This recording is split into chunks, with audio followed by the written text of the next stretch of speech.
तो नमस्कार सभी व्यूवर्स को। मैं डॉक्टर पवन ओबराय आप सभी का स्वागत करता हूं अपने YouTube channel study with doctor Pawan Oberoi पर। तो व्यूवर्स, महात्मा गांधी काशी विद्यापीठ विश्वविद्यालय का जो क्वेश्चन पेपर है आपसे मैं डिस्कस कर रहा हूं बिजनेस ऑर्गेनाइजेशन का। तो मेरे पास पेपर आ चुके हैं 2022 के भी और 2023 के भी, सभी सब्जेक्ट्स के, और बीए के भी आ चुके हैं और फूड न्यूट्रिशन एंड हाइजीन के भी पेपर हैं, तो वो भी मैं आपसे डिस्कस करूंगा। तो सबसे पहले स्टूडेंट्स, आप मेरा चैनल सब्सक्राइब करिए study with doctor Pawan Oberoi, और उसके बाद आप BCom first semester unsolved paper के नाम से प्लेलिस्ट देखिएगा।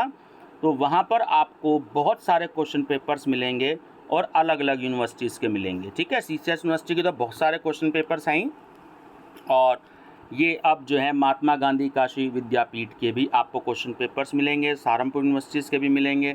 तो जैसे जैसे मेरे को पेपर्स अवेलेबल होते जा रहे हैं तो वो मैं आप लोगों से डिस्कस करूँगा।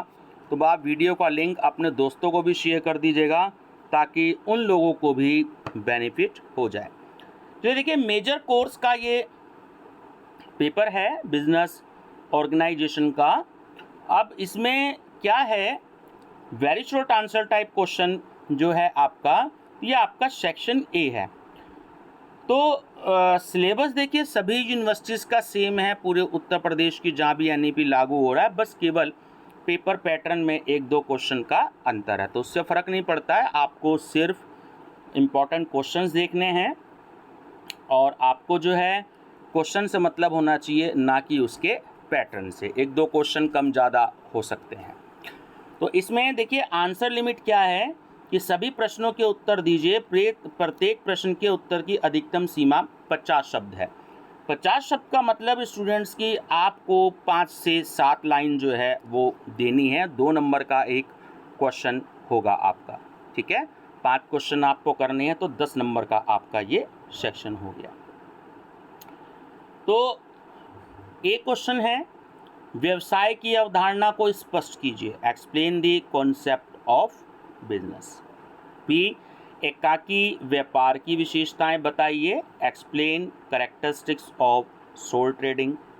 सी, उत्पाद अभिन्यास क्या है, व्हाट इज प्रोडक्ट लेआउट।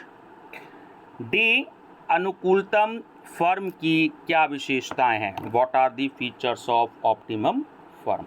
और ई, संयोजन के उद्देश्यों को बताइए, explain the objectives of combination. ठीक है स्टूडेंट्स, तो ये आपके very short answer type questions हो गए। सेक्शन बी में आपका शॉर्ट आंसर टाइप क्वेश्चंस है। तो महात्मा गांधी काशी विद्यापीठ यूनिवर्सिटी कहती है कि सेक्शन बी आपके जो है हर एक पेपर में, आपके फर्स्ट से लेकर 6 सेमेस्टर तक मेजर के पेपर में आपको आंसर लिमिट लिखनी है 100 शब्द, है ना, 100 वर्ड्स। यानी कि एक लाइन में मान के चलते हैं कि 8 से 10 वर्ड्स आते हैं। यानी कि जो आपकी आंसर शीट है तो आप उसका जो है कम से कम 10 से लेकर के 15 लाइन के बीच में जो है आप उसका आंसर लिखेंगे। ठीक है, ध्यान रखिएगा। 5 क्वेश्चन आपको करने हैं, टोटल आपको 8 क्वेश्चन आएंगे और इसमें से आपको 5 करने हैं। तो 2 का ए, व्यवसाय की परिभाषा दीजिए तथा इसकी विशेषताओं को बताइए, define business and explain its characteristics.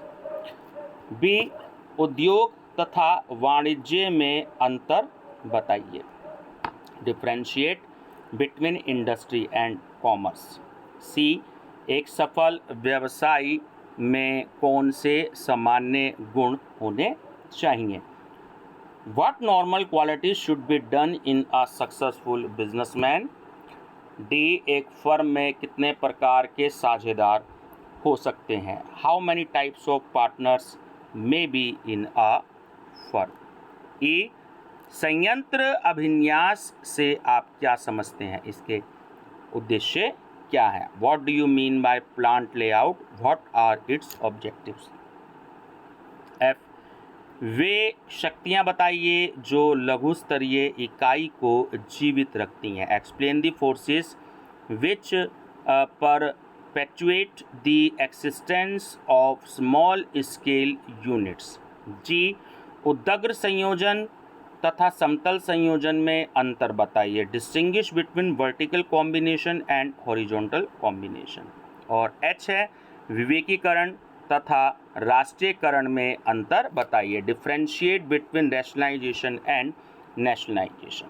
चलिए बात करते हैं स्टूडेंट्स सेक्शन सी की लॉन्ग आंसर टाइप क्वेश्चंस। तो इसमें आपको जो है टोटल 4 क्वेश्चंस आएंगे स्टूडेंट्स, और आपको उसमें से केवल और केवल 2 क्वेश्चंस करने हैं। 20 नंबर का आपका जो है ये एक क्वेश्चन होगा, तो 2 क्वेश्चन हुए आपके 40 नंबर के, और इसमें आंसर लिमिट है आपके लगभग 300 वर्ड्स है ना, 300 वर्ड से ज़्यादा नहीं होने चाहिए। यानी कि जो आपकी आंसर शीट है A4 साइज़ की लगभग होती है, यानी जितना बड़ा आपका फोटोस्टेट पेज होता है लगभग उसके आसपास होती है। सभी यूनिवर्सिटीज़ की थोड़ी सी 2-4 लाइनें कम ज़्यादा भी हो सकती हैं। तो आपको जो आंसर लिमिट देनी है वो लगभग जो आपकी आंसर शीट है, तो आपको 2.5 से 3 पेज जो है वो उसका आंसर देना है। यानी फोटोस्टेट का जो एक पेज होता है वो डबल साइड हो गया ना, तो वो आपका 2 पेज का हो गया, ठीक है। तो 2.5 से 3 पेज का आपको आंसर देना है। तो आपका क्वेश्चन है थर्ड का ए, व्यावसायिक संगठन से आप क्या समझते हैं? भारत में व्यावसायिक संगठन के अध्ययन का महत्व क्यों अधिक हो गया है, वर्णन कीजिए। What do you mean by business organisation? Why has the study of business organisation increased in importance in India? Describe. B, संयुक्त पूंजी कंपनी की आधारभूत विशेषताएं क्या हैं? भारत में कंपनी संगठन की धीमी प्रगति के क्या कारण है? विवेचना कीजिए। What are the fundamental characteristics of a joint stock company? What are the causes of slow progress of company organisation in India? Explain. C, एक विकासशील अर्थव्यवस्था में उद्योगों के स्थानीयकरण को प्रभावित करने वाले साधनों का उल्लेख कीजिए। एनिमिरेट the factors that affect the location of industries in a developing economy। और लास्ट क्वेश्चन है डी, संयोजनों की वृद्धि के लिए कौन से कारण उत्तरदायी हैं? संयोजनों के लाभ एवं हानि का वर्णन कीजिए। What are the factors responsible for the growth of combinations? Describe the merits and demerits of combination। ठीक है स्टूडेंट्स, तो आप BCom first semester unsolved paper की प्लेलिस्ट विजिट करिएगा। इसके साथ आप जो है माइनर सब्जेक्ट अनसोल्ड पेपर के नाम से प्लेलिस्ट विजिट करिएगा। और आपका जो को करिकुलर सब्जेक्ट है पूरे यूपी में, फूड न्यूट्रिशन हाइजीन, तो उसकी भी आप प्लेलिस्ट देखिएगा। उसमें आपको बहुत सारे MCQs मिलेंगे, हिंदी इंग्लिश दोनों मीडियम में, और सीसीएस यूनिवर्सिटी मेरठ के क्वेश्चन पेपर्स और दूसरी यूनिवर्सिटीज़ के भी आपको क्वेश्चन पेपर्स मिलेंगे। ठीक है व्यूअर्स, बने रहिएगा चैनल पे study with doctor Pawan Oberoi पर। Thank you.